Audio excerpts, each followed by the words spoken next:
मेरे प्यारे देशवासियों, नमस्कार। आज 27 दिसंबर है। 4 दिन बाद ही 2021 की शुरुआत होने जा रही है। आज की मन की बात एक प्रकार से 2020 की आखिरी मन की बात है। अगली मन की बात 2021 में प्रारंभ होगी। साथियों, मेरे सामने आपकी लिखी ढेर सारी चिट्ठियां हैं। माय गॉव पर जो आप सुझाव भेजते हैं वो भी मेरे सामने हैं। कितने ही लोगों ने फोन करके अपनी बात बताई है।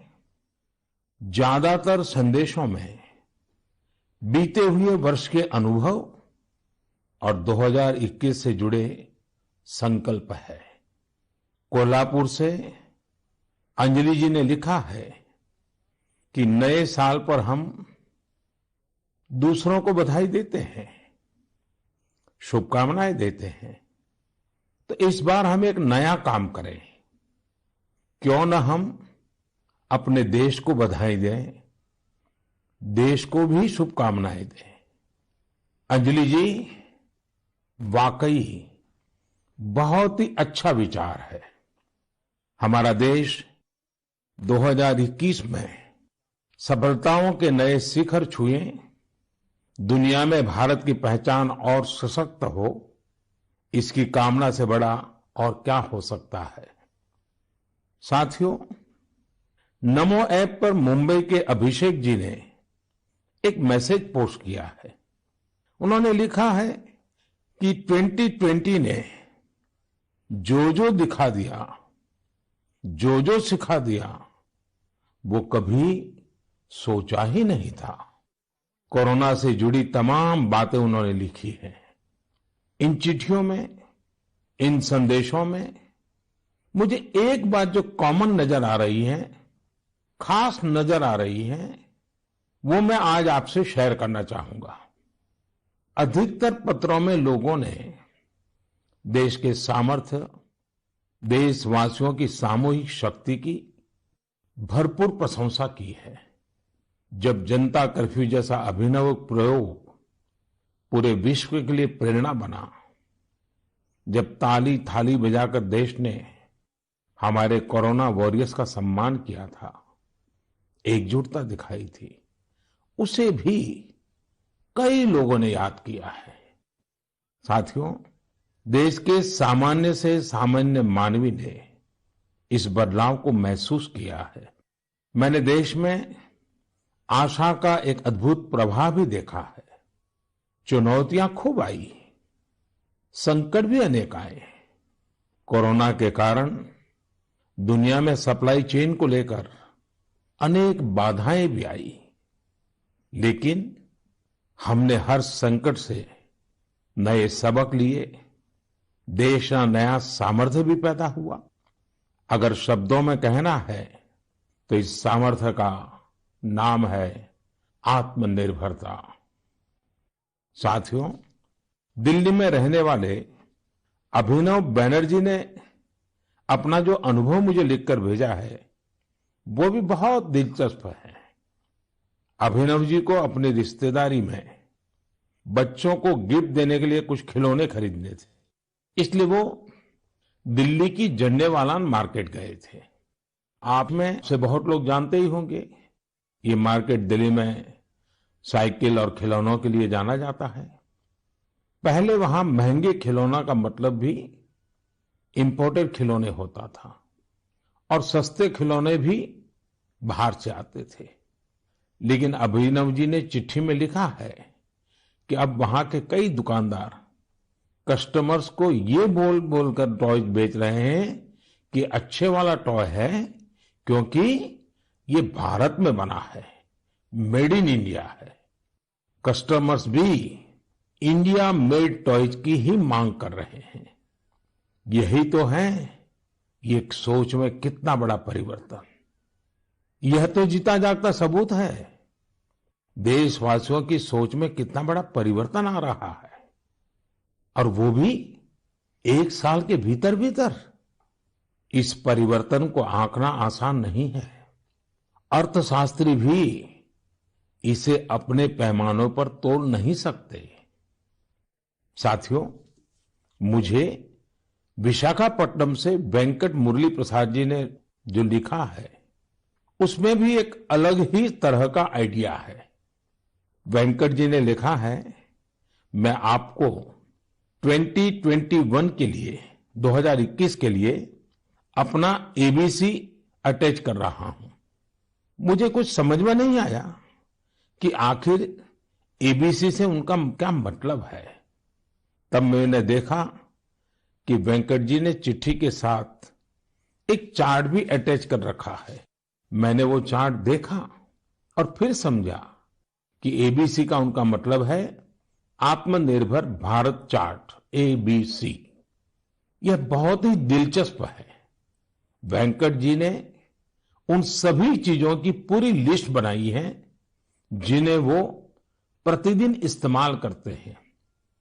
इसमें electronics, stationery, self care items, उसके अलावा और भी बहुत कुछ शामिल है। वेंकट जी ने कहा है कि हम जाने अनजाने में उन विदेशी प्रोडक्ट्स का इस्तेमाल कर रहे हैं जिनके विकल्प भारत में आसानी से उपलब्ध है। अब उन्होंने कसम खाई है कि मैं उसी प्रोडक्ट का इस्तेमाल करूंगा जिनमें हमारे देशवासियों की मेहनत और पसीना लगा हो। साथियों, लेकिन इसके साथ ही उन्होंने कुछ और भी ऐसा कहा है जो मुझे काफी रोचक लगा है। उन्होंने लिखा है कि हम आत्मनिर्भर भारत का समर्थन कर रहे हैं, लेकिन हमारे मैन्युफैक्चरर्स, उनके लिए भी साफ संदेश होना चाहिए कि वे प्रोडक्ट्स की क्वालिटी से कोई समझौता ना करें। बात तो सही है। जीरो इफेक्ट, जीरो डिफेक्ट की सोच के साथ काम करने का यह उचित समय है। मैं देश के मैन्युफैक्चरर्स और इंडस्ट्री लीडर्स से आग्रह करता हूं, देश के लोगों ने मजबूत कदम उठाया है, मजबूत कदम आगे बढ़ाया है। वोकल फॉर लोकल ये आज घर घर में गूंज रहा है। ऐसे में अब यह सुनिश्चित करने का समय है कि हमारे प्रोडक्ट्स विश्व स्तरीय हो। जो भी ग्लोबल बेस्ट हैं वो हम भारत में बनाकर दिखाएं। इसके लिए हमारे उद्यमी साथियों को आगे आना है, स्टार्टअप्स को भी आगे आना है। एक बार फिर मैं वेंकट जी को उनके बेहतरीन प्रयास के लिए बधाई देता हूं।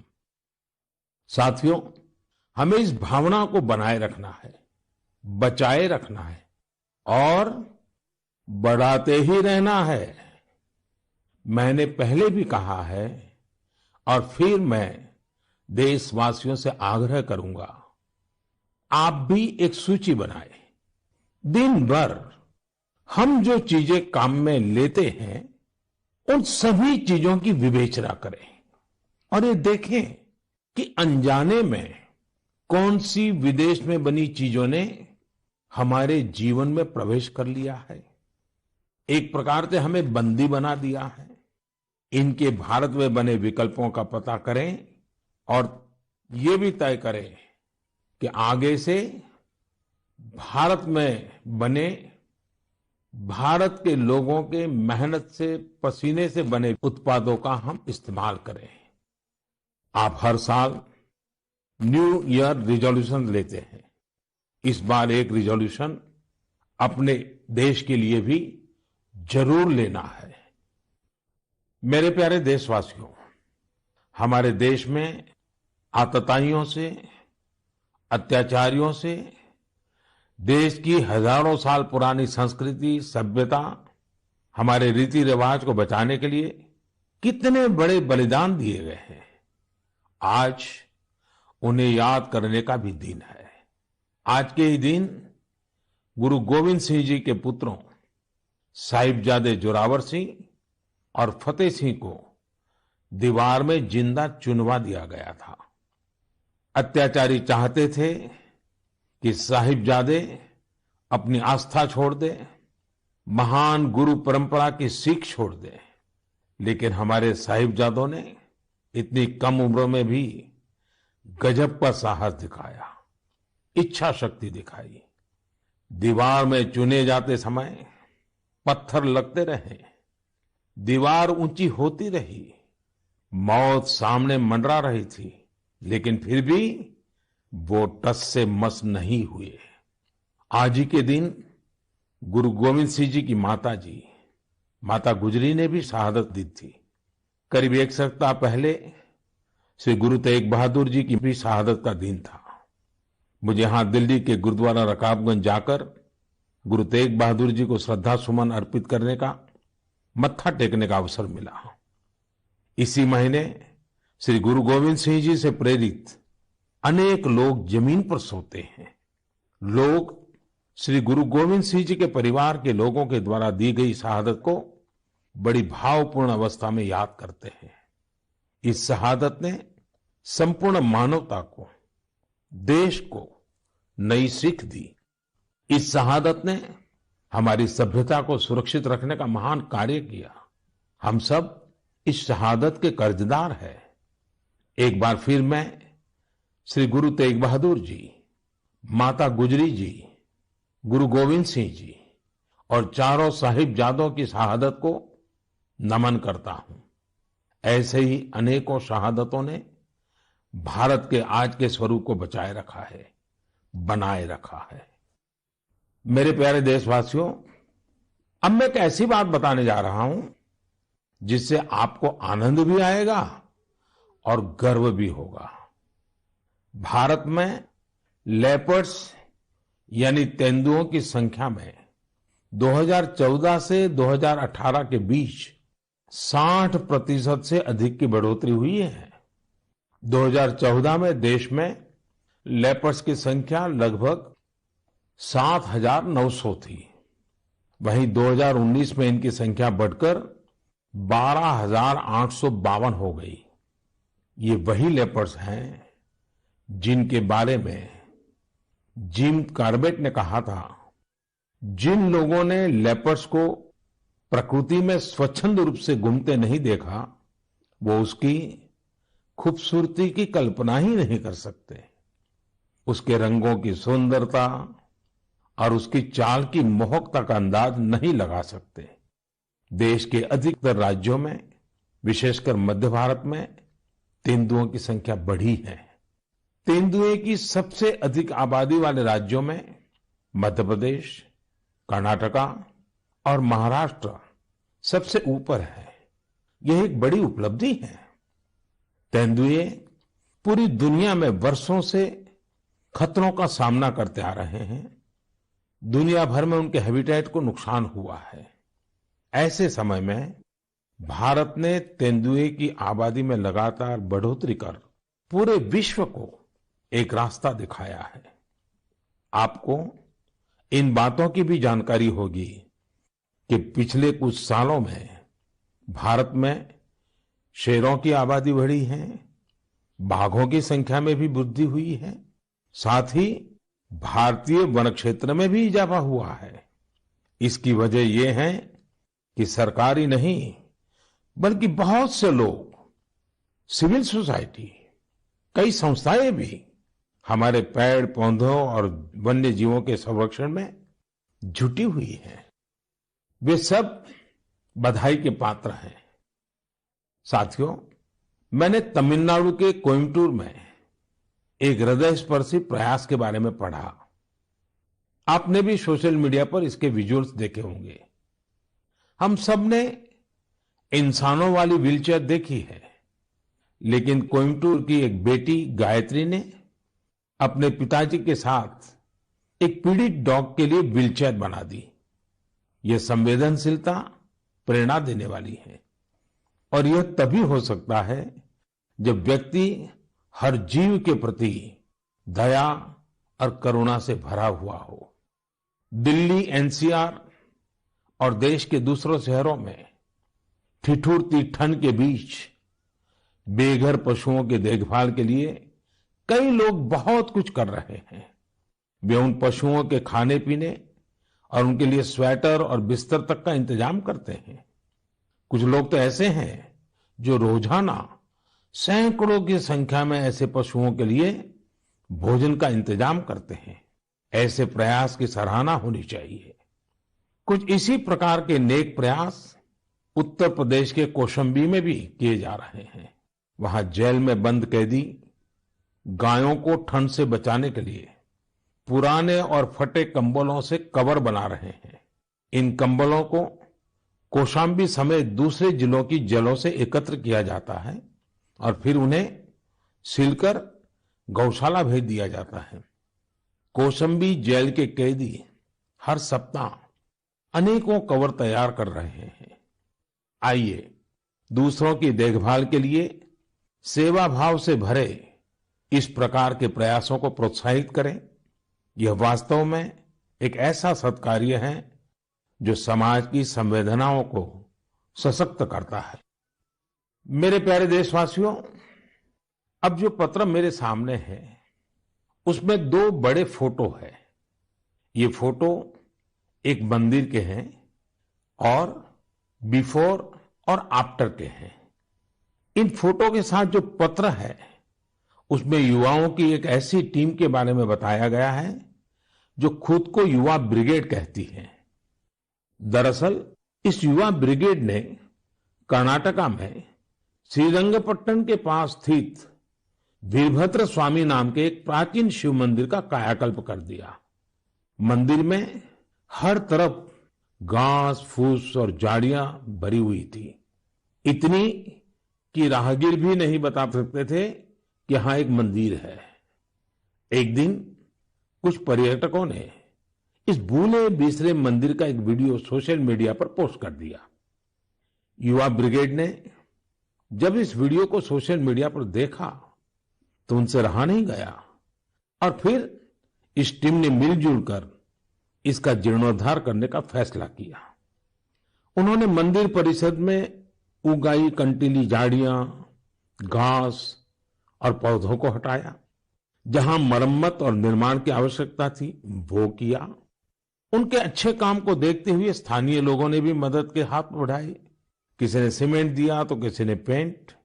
ऐसी कई और चीजों के साथ लोगों ने अपना अपना योगदान किया। ये सभी युवा कई अलग तरह के प्रोफेशन से जुड़े हैं। ऐसे में उन्होंने वीकेंड्स के दौरान समय निकाला और मंदिर के लिए कार्य किया। युवाओं ने मंदिर में दरवाजा लगवाने के साथ साथ बिजली का कनेक्शन भी लगवाया। इस प्रकार उन्होंने मंदिर के पुराने वैभव को फिर से स्थापित करने का काम किया। जुनून और दृढ़ निश्चय ऐसी दो चीजें हैं जिनसे लोग हर लक्ष्य प्राप्त कर सकते हैं।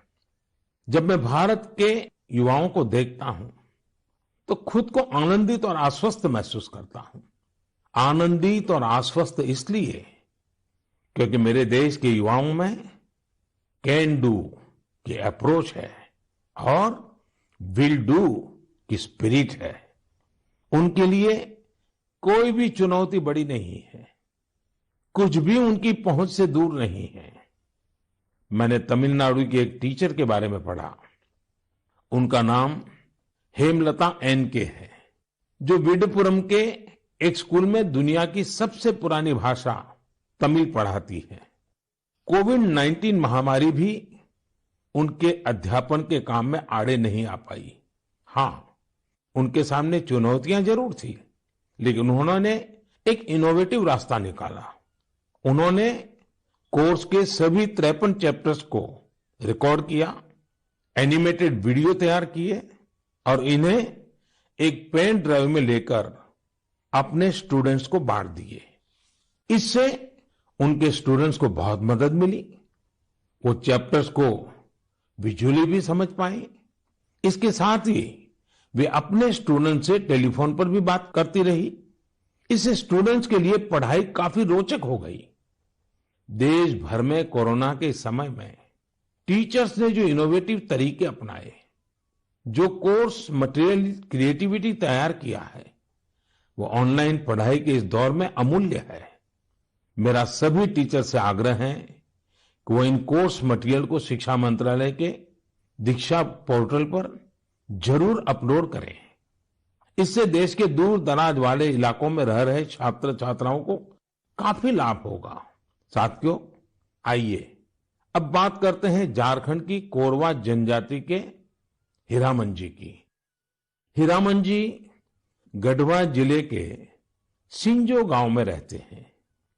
आपको यह जानकर हैरानी होगी कि कोरवा जनजाति की आबादी महज 6000 है, जो शहरों से दूर पहाड़ों और जंगलों में निवास करती है।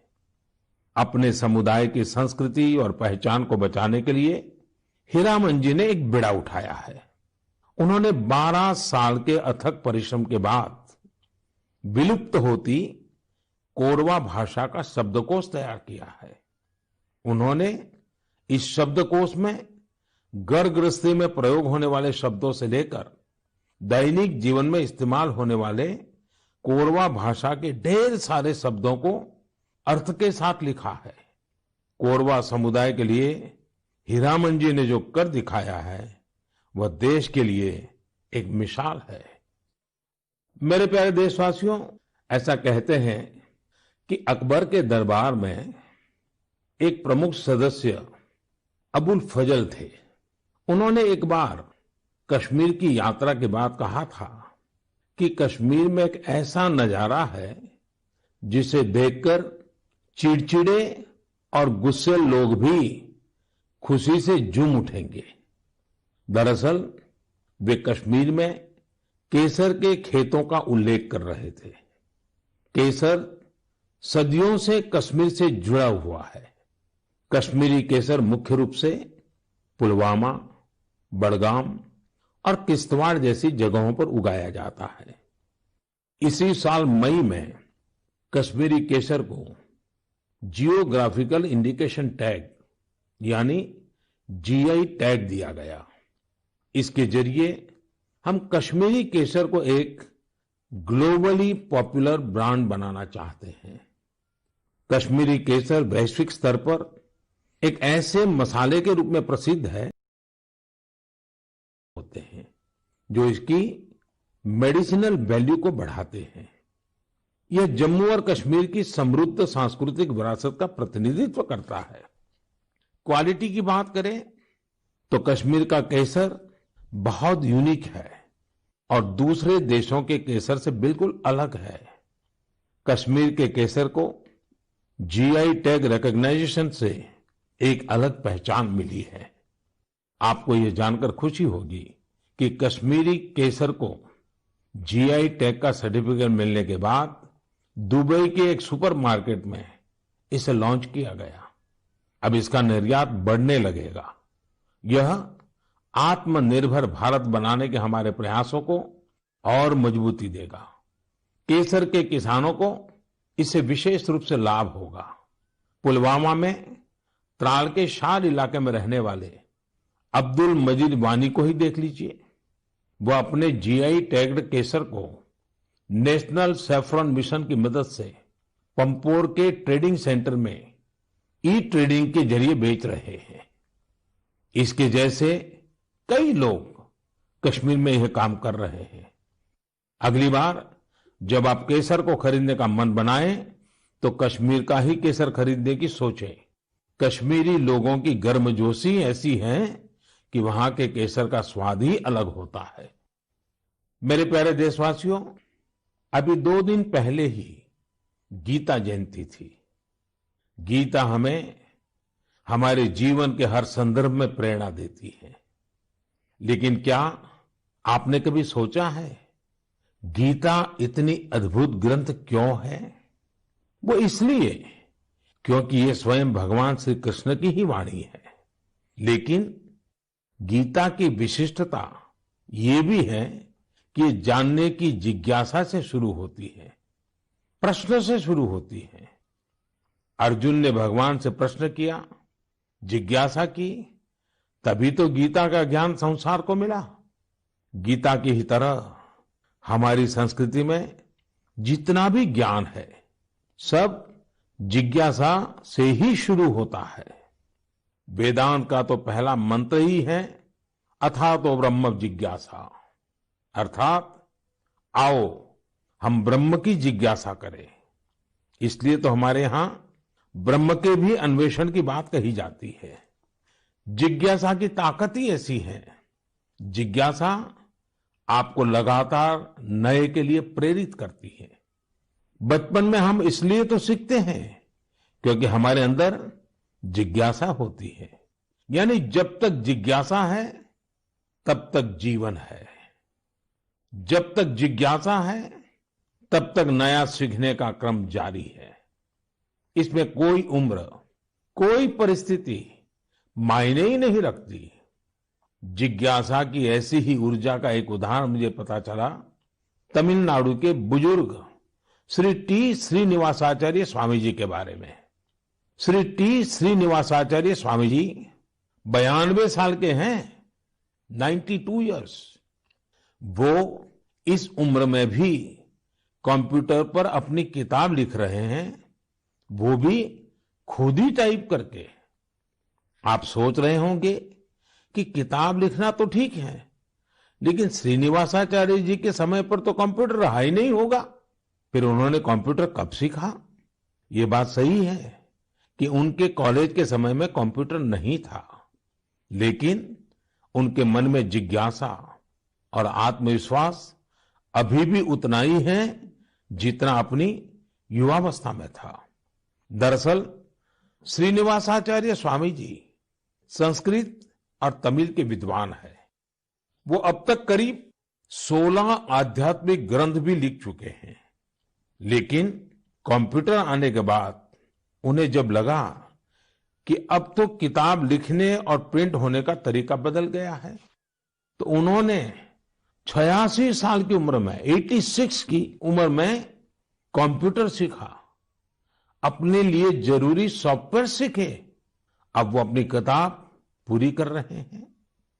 साथियों, श्री टी श्रीनिवासाचार्य स्वामी जी का जीवन इस बात का प्रत्यक्ष प्रमाण है कि जीवन तब तक ऊर्जा से भरा रहता है जब तक जीवन में जिज्ञासा नहीं मरती है, सीखने की चाह नहीं मरती है। इसलिए हमें कभी ये नहीं सोचना चाहिए कि हम पिछड़ गए, हम चूक गए, काश हम भी ये सीख लेते। हमें ये भी नहीं सोचना चाहिए कि हम नहीं सीख सकते या आगे नहीं बढ़ सकते। मेरे प्यारे देशवासियों, अभी हम जिज्ञासा से कुछ नया सीखने और करने की बात कर रहे थे। नए साल पर नए संकल्पों की भी बात कर रहे थे। लेकिन कुछ लोग ऐसे भी होते हैं जो लगातार कुछ न कुछ नया करते रहते हैं, नए नए संकल्पों को सिद्ध करते रहते हैं। आपने भी अपने जीवन में महसूस किया होगा, जब हम समाज के लिए कुछ करते हैं तो बहुत कुछ करने की ऊर्जा समाज हमें खुद ही देता है। सामान्य सी लगने वाली प्रेरणाओं से बहुत बड़े काम भी हो जाते हैं। ऐसे ही एक युवा है श्रीमान प्रदीप सांगवान। गुरुग्राम के प्रदीप सांगवान 2016 से हीलिंग हिमालय नाम से अभियान चला रहे हैं। वो अपनी टीम और वॉलंटियर्स के साथ हिमालय के अलग अलग इलाकों में जाते हैं और जो प्लास्टिक कचरा टूरिस्ट वहां छोड़कर आते हैं वो साफ करते हैं। प्रदीप जी अब तक हिमालय की अलग अलग टूरिस्ट लोकेशन से टनों प्लास्टिक साफ कर चुके हैं। इसी तरह कर्नाटका के एक युवा दंपति है अनुदीप और मीनूषा। अनुदीप और मीनूषा ने अभी पिछले महीने नवंबर में ही शादी की है। शादी के बाद बहुत से युवा घूमने फिरने जाते हैं, लेकिन इन दोनों ने कुछ अलग किया। ये दोनों हमेशा देखते थे कि लोग अपने घर से बाहर घूमने तो जाते हैं, लेकिन जहां जाते हैं वहीं ढेर सारा कूड़ा कचरा छोड़कर आ जाते हैं। कर्नाटका के सोमेश्वर बीच पर भी यही स्थिति थी। अनुदीप और मीनूषा ने तय किया कि वो सोमेश्वर बीच पर लोग जो कचरा छोड़कर गए हैं उसे साफ करेंगे। दोनों पति पत्नी ने शादी के बाद अपना पहला संकल्प यही लिया। दोनों ने मिलकर समंदर तट का काफी कचरा साफ कर डाला। अनुदीप ने अपने इस संकल्प के बारे में सोशल मीडिया पर भी शेयर किया। फिर क्या था, उनकी इतनी शानदार सोच से प्रभावित होकर ढेर सारे युवा उनके साथ आकर जुड़ गए। आप जानकर हैरान रह जाएंगे, इन लोगों ने मिलकर सोमेश्वर बीच से 800 किलो से ज्यादा कचरा साफ किया है। साथियों, इन प्रयासों के बीच हमें ये भी सोचना है कि ये कचरा इन बीचीज पर, इन पहाड़ों पर पहुंचता कैसे है। आखिर हम में से ही कोई लोग ये कचरा वहां छोड़कर आते हैं। हमें प्रदीप और अनुदीप मिनुसा की तरह सफाई अभियान चलाना चाहिए, लेकिन उससे भी पहले हमें ये संकल्प भी लेना चाहिए कि हम कचरा फैलाएंगे ही नहीं। आखिर स्वच्छ भारत अभियान का भी तो पहला संकल्प यही है। हाँ, एक और बात मैं आपको याद दिलाना चाहता हूं। कोरोना की वजह से इस साल इसकी चर्चा उतनी हो नहीं पाई है। हमें देश को सिंगल यूज प्लास्टिक से मुक्त करना ही है। ये भी 2021 के संकल्पों में से एक है। आखिर में मैं आपको नए वर्ष के लिए बहुत बहुत शुभकामनाएं देता हूं। आप खुद स्वस्थ रहिए, अपने परिवार को स्वस्थ रखिए। अगले वर्ष जनवरी में नए विषयों पर मन की बात होगी। बहुत बहुत धन्यवाद।